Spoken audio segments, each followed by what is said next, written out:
আল্লাহ রাব্বুল আলামিন কোরআনুল কারীমে বলছেন, ইন কুনতুম তুহিব্বুনাল্লাহা ফাত্তাবিউনি ইউহিব্বুকুমুল্লাহ ওয়া ইয়াগফির লাকুম যুনুবাকুম আল্লাহু গফুরুর রহিম। নবী আপনি বলে দেন, তারা যদি প্রকৃতপক্ষে মুমিন হয়ে থাকে আর আপনাকে যদি ভালোবাসতে চায়, আমি আল্লাহকে যদি ভালোবাসতে চাই, তাহলে যেন আপনি নবী আপনার অনুসরণ করে। আপনার অনুসরণ যদি কেউ করে, আপনার আনুগত্য যদি কেউ করে, আমি আল্লাহ পাক তাদেরকে ভালোবাসবো। শুধু ভালোই বাসবো না, তাদের জীবনের সমস্ত গুনাহ আমি আল্লাহ মাফ করে দেব। মানে কেউ যদি বলে আমি আল্লাহকে ভালোবাসি, তাহলে সে যেন আপনার অনুসরণ করে। আপনার অনুসরণ করলে আমি ভালোই শুধু বাসবো না, জীবনের সমস্ত গুনাহ আমি আল্লাহ মাফ করে দেব। হযরত আনাস রাদিয়াল্লাহু তাআলা আনহু থেকে বর্ণিত, তিনি বলছেন, লা ইউমিনু আহাদুকুম হাত্তা কুনা হাত্তা ইলাইহি মিন ওয়ালিদিহি ওয়া ওয়ালাদিহি ওয়ান নাসি আজমাইন। হযরত আনাস বলছেন, আল্লাহর হাবিব বলেছেন, ততক্ষণ পর্যন্ত কেউ মুমিন হতে পারবে না যতক্ষণ না পর্যন্ত আমি রাসূলকে, আত্মীয় স্বজন, পিতা মাতা, দুনিয়ার সমস্ত মানুষ অপেক্ষা আমি রাসূলকে বেশি ভালো না বাসবে। মানে সবচাইতে বেশি নবীজিকে ভালোবাসতে হবে, এটাই ইসলামের দাবি। হযরত ওমর রাদিয়াল্লাহু তাআলা আনহু তিনি নবীজির কাছে গিয়ে বললেন, ইয়া রাসূলুল্লাহ, আমি আপনাকে অনেক বেশি ভালোবাসি। নবীজি বললেন, ওমর, তুমি এখনো পরিপূর্ণ মুমিন হতে পারো নাই। হযরত ওমর বললেন, হুজুর, আত্মীয় স্বজন, পিতা মাতা সবার চাইতে, আমার আব্বা মাতার চাইতে আমি আপনারে ভালোবাসি। নবীজি বললেন, ওমর, এখনো মুমিন হতে পারো নাই। হযরত ওমর আর চিন্তা করলেন না, বললেন, হুজুর, আমার আপনার চাইতে, আমার পরিবার চাইতে, আমার জীবনের চাইতে আমি আপনারে বেশি ভালোবাসি। আল্লাহর নবী বললেন, ওমর, এখন তুমি পরিপূর্ণ মুমিন হয়ে গেছো। মানে নিজের জীবনের চাইতে বেশি ভালোবাসতে হবে রাসূলকে। কেন বাসবেন না? রাসূল সাল্লাল্লাহু আলাইহি ওয়াসাল্লামের 23 বছরে উম্মতের জন্য কেঁদেছেন। মানে গোটা পৃথিবীর সমস্ত মানুষ সভ্যতা একত্রিত হয়ে যদি মানবতার জন্য চেষ্টা করে, কিয়ামত পর্যন্ত আল্লাহ রাসূল মাত্র 23 বছরে গোটা বিশ্ববাসীর যে উপকার করছেন, এই উপকার করতে পারবে না। উনি যেসব কথা বলে গেছেন মানবতার জন্য, কোরআনে যা আসছে, মানে ওনার জীবনে যেটা করছেন, এতটুকু হবে না, সম্ভবই না। ইহুদি খ্রিস্টানরা যে অনেকে লাফায়, একবার চিন্তা করা দরকার যে আমরা অন্য ধর্মের হই, কিন্তু এই লোকটা, এই মানুষটা গোটা পৃথিবীর মানবতার জন্য যা করছে, সেলুট দেওয়া দরকার। কিন্তু নবীজির মাথার উপরেও বোম দেয়, পাশে পাশে নারী বসায় দেয়, বলে যে সে নাকি নারী পিপাসা ছিল। ওরা কি জানে যে কি কারণে নবীজি কোনগুলো করছেন? ইতিহাস বুঝে? আবার বলে যে আয়েশা রাদিয়াল্লাহু তাআলা আনহা বিয়ে করছে, মানে নারী নবী ছিল। এই বিয়ে আপনি হয় নাই, আল্লাহ পাক সরাসরি নবীজিকে বলছেন, এবং ফেরেশতা জিবরিল নবীজিকে ছবি দেখাইছেন, আয়েশা রাদিয়াল্লাহু আনহার ছবি দেখাইছেন। আমার এখানে কারণও ছিল, আয়েশার ব্রেন মেধা এত প্রখর ছিল যে আবু হুরায়রার পরেই তার স্থান। এত হাদিস মুখস্থ করছেন, ফিকাহের ক্ষেত্রে এত পারদর্শী ছিল, ফারায়েজের অঙ্কগুলো অসাধারণ বুঝতেন। অর্থাৎ জ্ঞানের যে ক্ষেত্রে যত অবদান রেখেছে, নবীজি বিবাহ করছেন তারপর থেকে নিয়ে যত কিছু তিনি আয়ত্ত করছেন, ওনারই আয়ত্ত করার কারণে নারী সমাজের বিশাল সংখ্যক উপকার হয়েছে। যাই হোক, নবীজির জীবনে যা কিছু করছেন, আপনি সন্দেহ করবেন না যে এইটা করলো কেন, ওইটা করলো কেন। আপনি তো না বুঝলে এটা বুঝবেন না, অর্থাৎ না পড়াশোনা করলে বুঝবেন না যে কেন এগুলো করছেন নবীজি। তার মানে চোখ বুঝে নবীজির অনুসরণ করতে হবে। আল্লাহকে মানা, নবীজিকে মানা, এগুলো চোখ বুঝে, এইগুলোকে কোনো চিন্তা ভাবনার কিছু নেই। তাহলে এই আয়াত থেকে বুঝতে পারলাম এক নম্বরে যে নবীজির অনুসরণ করতে হবে। আল্লাহ পাক কোরআনে বলছেন যে লাকাদ কানা লাকুম ফি রাসূলিল্লাহি উসওয়াতুন হাসানাহ, there is a good example for you, তোমাদের জন্য উত্তম আদর্শ রয়েছে। ইউনের মেসেঞ্জার দ্য প্রফেট মুহাম্মদ সাল্লাল্লাহু আলাইহি ওয়াসাল্লাম অফ দ্য ওয়ার্ল্ড, তোমাদের বার্তাবাহক বিশ্বনবী মুহাম্মদ রাসূলুল্লাহ সাল্লাল্লাহু আলাইহি ওয়াসাল্লামের মধ্যে। সো সুতরাং you take the idea from him, তার কাছ থেকে আদর্শ গ্রহণ করো। যদি আদর্শ হিসেবে মানতে হয় নবীজিকেই মানতে হবে। পৃথিবীর যাকেই অনুসরণ করেন তার ভিতরে ভেজাল আছে। দিনের আলোতে যা কিছু করে রাতের আলোতে তার বিপরীত করে। আপনি মনে করেন যে আমার নেতার চরিত্র ফুলের মতো পবিত্র, ভালো করে খোঁজ নিয়ে দেখেন কত ভেজাল আছে। এগুলো প্রকাশ করে পারে বাইরে বের হয় কঠিন। যে একটু ভালো পিছে চলেন, কিন্তু তার কথা অনুযায়ী চলেন, কিন্তু এমন না যে তাকে একেবারে জীবন দিয়ে ভালোবাসতে হবে, তার জন্য জীবন দিয়ে দিতে হবে, অন্ধভাবে বিশ্বাস করতে হবে, এমন না। আপনার যে অধীনস্থ আছে তাদের কথা শুনবেন, মানবেন, কিন্তু পৃথিবীতে সবচাইতে অনুসরণীয় মানুষ যেটা, সেটা হচ্ছে রাসূল সাল্লাল্লাহু আলাইহি ওয়াসাল্লাম।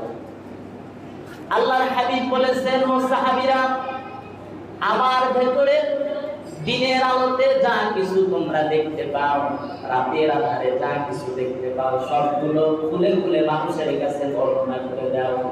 পৃথিবীর এমন কোনো নেতা নাই যিনি বলতে পারেন দিনের আধারে, দিনের আলোতে যা কিছু হয় আমার ভেতরে, আবার রাতের আধারে যা কিছু ঘটে আমার ভেতরে, সবগুলো মানুষের কাছে বলে দাও। কে বলতে পারবে? সে যত ভালো মানুষই হোক, যত ভালোভাবেই তার চিনেন না কেন, ভুলভ্রান্তি তো আছে, তবে অনেক মানুষ আছে অনেক ভালো, অনুসরণ করবেন। কিন্তু জীবনে মনে রাখবেন, যেই লোকটাকেই অনুসরণ করেন না কেন, সে 100% নির্ভেজাল, একে বলার কোনো সুযোগ নেই। নবীজি বলেছেন, মান আহাব্বা সুন্নতি ফাকাদ আহাব্বানি ওয়া মান আহাব্বানি কানা মাই ফিল জান্নাহ। যে ব্যক্তি আমি রাসূলকে ভালোবাসে, আমি রাসূলের অনুসরণ করে, আমি যা বলেছি সেগুলো অনুযায়ী চলে, সে তো আমি রাসূলকেই ভালোবাসে। মানে আমি যা কিছু বলেছি এগুলো যদি কেউ করে, এই করার মাধ্যমে আমি রাসূলকে ভালোবাসা হবে। আর আমি রাসূলকে যদি কেউ ভালোবাসে, কানা মাই ফিল জান্নাহ, ওই লোকটা আমার সাথেই জান্নাতে অবস্থান করবে।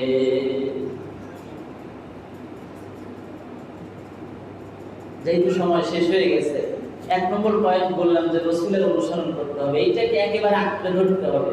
এক নম্বর কোরআন আর সুন্নাহ, নবীজি যা বলছেন সেগুলো। নবীজি বিদায় হজের ভাষণে একটা কথা বলছিলেন যে আমি তোমাদের জন্য দুটো জিনিস রেখে যাচ্ছি, এই দুটো জিনিস যদি আঁকড়ে ধরো, লান তাদিল্লু মা তামাসসাকুম বিহিমা, তাহলে কখনোই তোমরা পথভ্রষ্ট হবে না। একটা হচ্ছে কিতাব আল্লাহ ওয়া সুন্নাত রাসূলিল্লাহ, একটা হচ্ছে আল্লাহর কিতাব, আর একটা হচ্ছে নবীজির সুন্নাহ। এই দুইটা একেবারে আঁকড়ে ধরতে হবে, তাহলে কখনোই আপনি পথভ্রষ্ট হবেন না।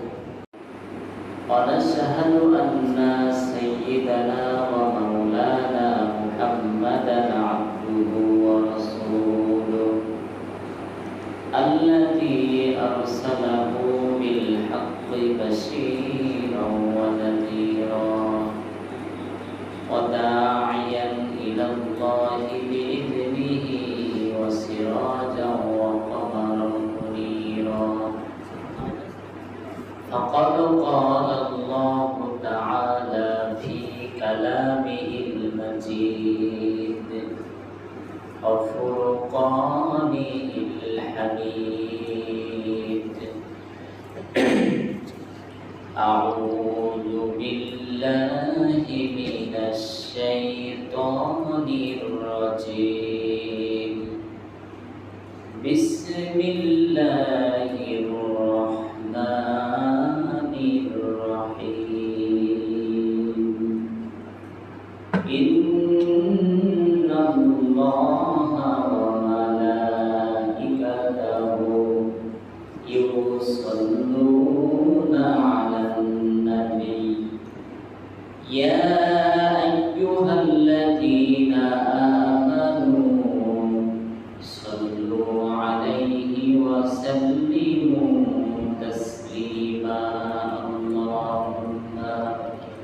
সাল্লি আলা সাইয়্যিদিনা মাওলানা মুহাম্মাদ ওয়া আলা আলি সাইয়্যিদিনা।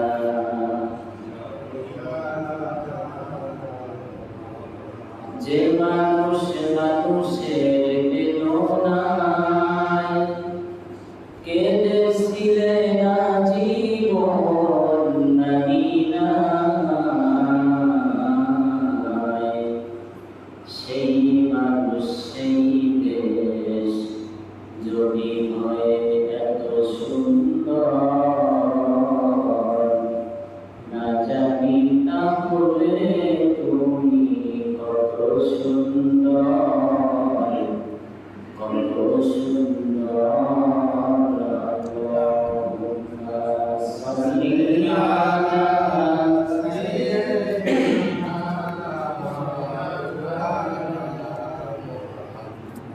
ওয়া আলা আলি সাইয়্যিদিনা।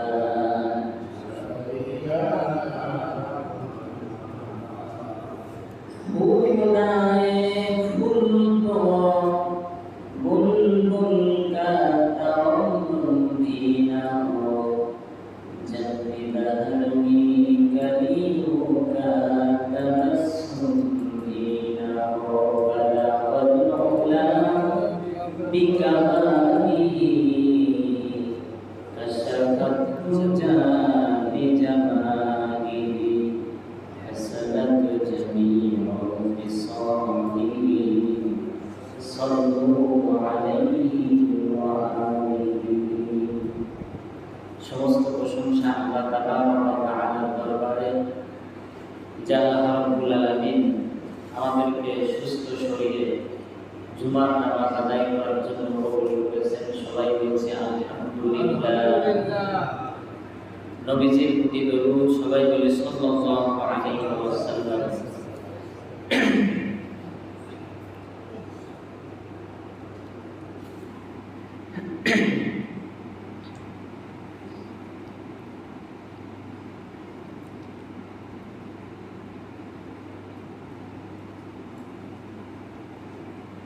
তাহলে আলোচনা করতেছিলাম গত জুমায় যে বিপদ মুসিবত কেন আসে, আমাদের করণীয় কি। অনেকটাই আলোচনা করেছি, আজকে আলোচনা করলে এটা শেষ হয়ে যাবে।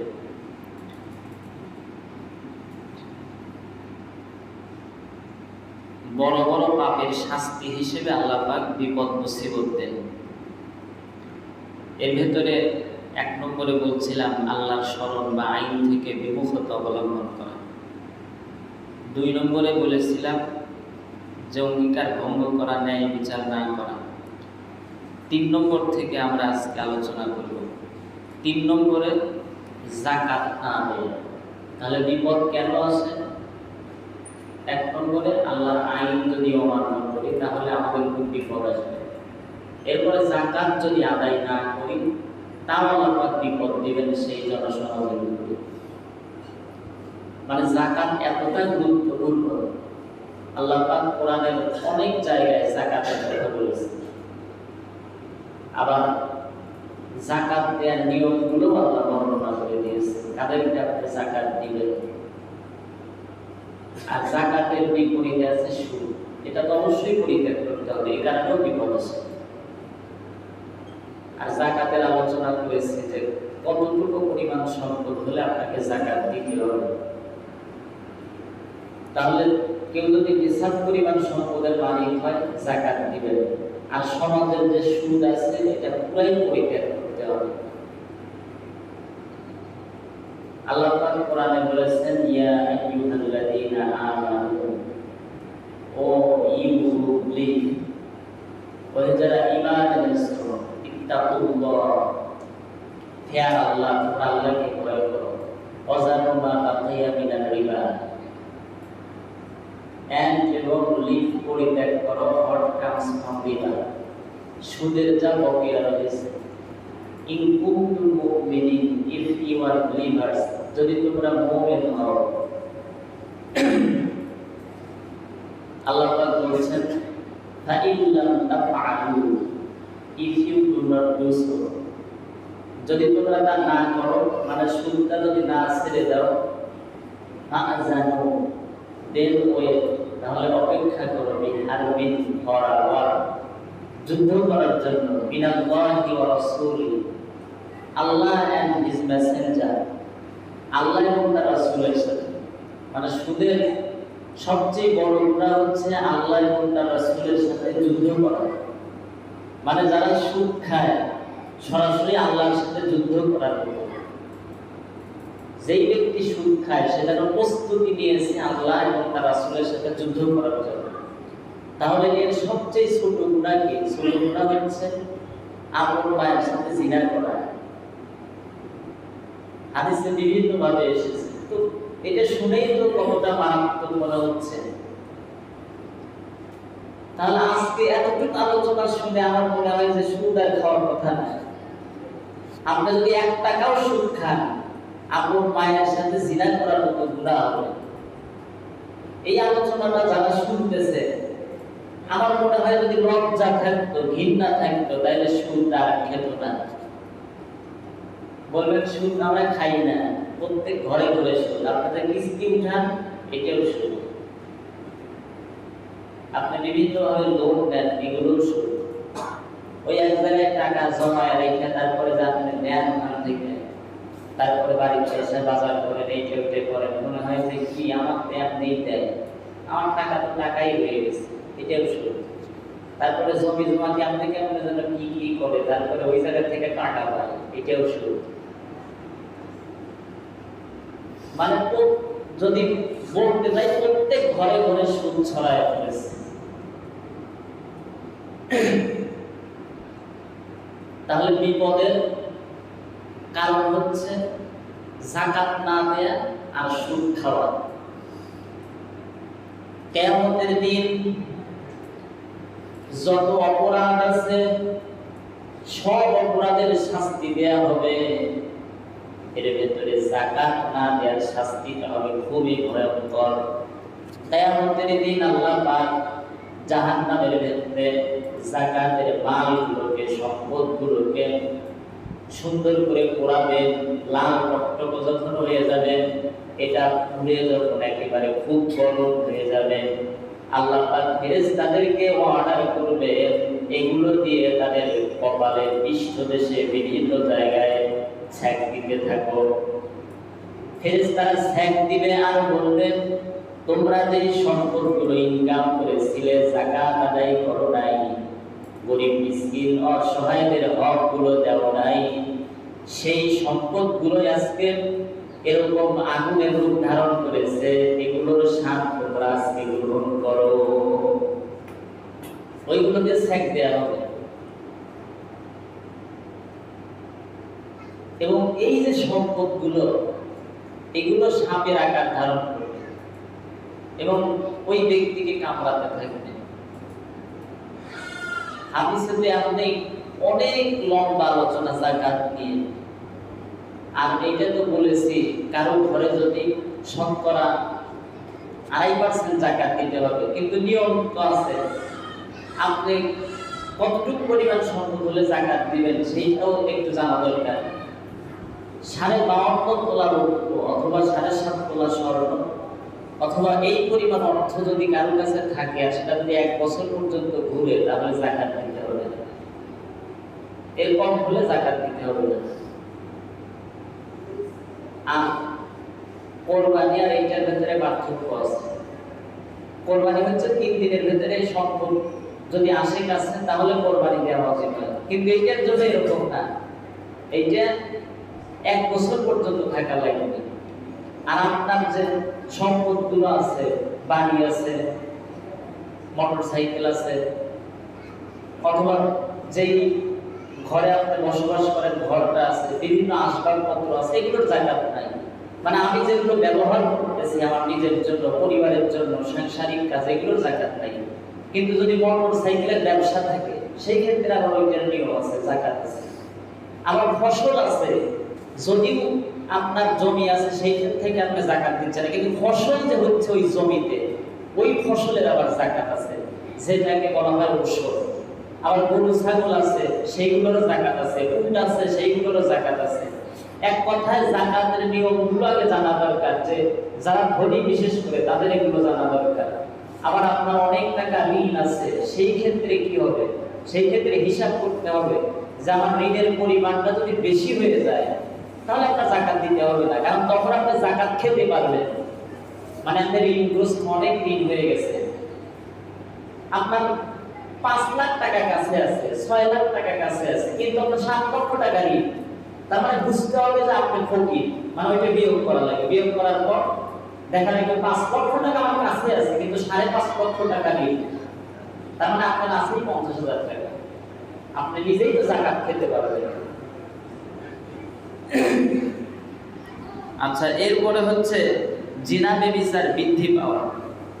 যদি কোনো সমাজে জিনা ব্যভিচার বৃদ্ধি পায় তাহলে ওই সমাজের বিপদ মুসিবত আল্লাহ পাক দেবে। এখন তো ঘরে ঘরে এগুলো হয়ে গেছে, পার্কে পার্কে জিনা ব্যভিচার করে। পেট্রির নামে বিভিন্ন স্টুডেন্ট মানে পড়াশোনা করতেছে, এরা এগুলো করে। আমার ফেসবুকে দেখলাম মাত্র 11-12 বছরের বয়সের একটা মেয়ে 22 বছরের একটা ছেলের সাথে রিলেশন করে বিয়ে হয়েছে, 13 বছরের বাচ্চা হয়েছে। নিজেই তো একটা ছোট মানুষ, আমার বাচ্চা হয়ে গেছে। আমি বলতেছি না যে ইসলামে যদি কারো হায়েস্ট শুরু হয়ে যায়, প্রাপ্ত বয়স্ক হয়ে যায় 14, 15, 16, 17, এই বয়সগুলোতে বিয়ে দেওয়া যায়। 18 বছর হতে হবে এমন না। আবার আইনের বিরুদ্ধে বলতেছি না, 18 বছর হতে হবে এটা ইসলামী নীতি না। কিন্তু এই যে জিনা ব্যভিচারের কথা বলতেছে, যারা ইসলাম রিলেটেড না, অর্থাৎ ইসলামের বাইরে, বিবাহ বহির্ভূত, কিন্তু যদি কোনো মেয়ের 15 বছরে বিয়ে হয় এটা অন্যায় না। যদি সে অ্যাডাল্ট হয়ে যায়, অর্থাৎ অনেকের শারীরিক গঠনে 15-16 বছর বয়স হলে কিন্তু বিয়ের বয়স হয়ে যায়। অনেকে আছে যে 15-16 বছর বয়স হয়েছে তারপরেও সেরকমই হয় না, সেটা ভিন্ন জিনিস। আর সবচেয়ে বড় কথা হচ্ছে বিয়েটাকে সহজ করা দরকার। যাই হোক, আইনে যেহেতু আছে 18 বছর, ওইটা চিন্তা করবেন আপনারা। কিন্তু এই যে হারাম রিলেশন, এই জিনা ব্যভিচার, এই কারণে আমরা বিপদ মুসিবত দেয়।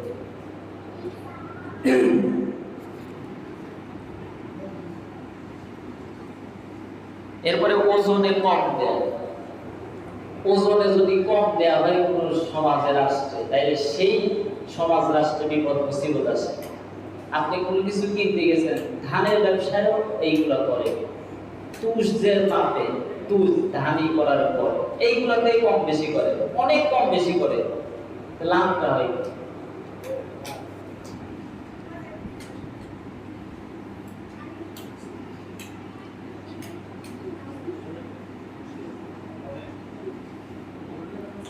বিপদ মুসিবতের সময় মুমিনের করণীয়, এইগুলো যেহেতু লম্বা আলোচনা করতে গেলে সময় লাগবে। 1 নম্বর হচ্ছে গুনাহ ছেড়ে তাওবা করা। মানে আপনি সারা জীবনে যত গুনাহ করেছেন, আপনি যদি তাওবা করেন অবশ্যই আল্লাহ পাক ক্ষমা করে দিবেন।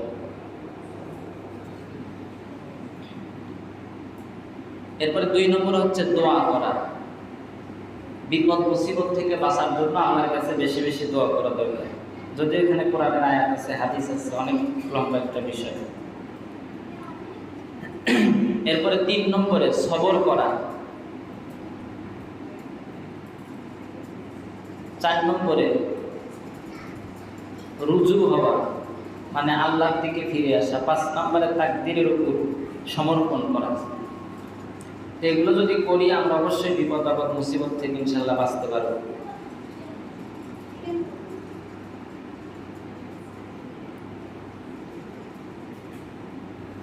আগামী জুমায় আলোচনা করবো সূরা হুজরাত থেকে। বিপদ মুসিবতের ওই চ্যাপ্টার অনেকদিন আলোচনা করতেছে, এই জন্য বলে শেষ করে দিলাম। ওইটা আগামী জুমায় করবো না। তো আগামী জুমায় যেটা করবো সেইটা থেকে প্রথমের কয়েকটা অংশ বলে ইনশাআল্লাহ শেষ করে দেব। সূরা হুজরাতে আল্লাহ পাক যে সকল কথা বলেছেন তার ভিতরে 1 নম্বরে আছে আল্লাহ ও তার রাসূলের সাল্লাল্লাহু আলাইহি ওয়াসাল্লামের প্রতি শিষ্টাচার প্রদর্শন করা, তার আনুগত্য নিজের জীবনের জন্য বাধ্যতামূলক করে দেয়, জীবনের সবচেয়ে বেশি নবীজিকে ভালোবাসা।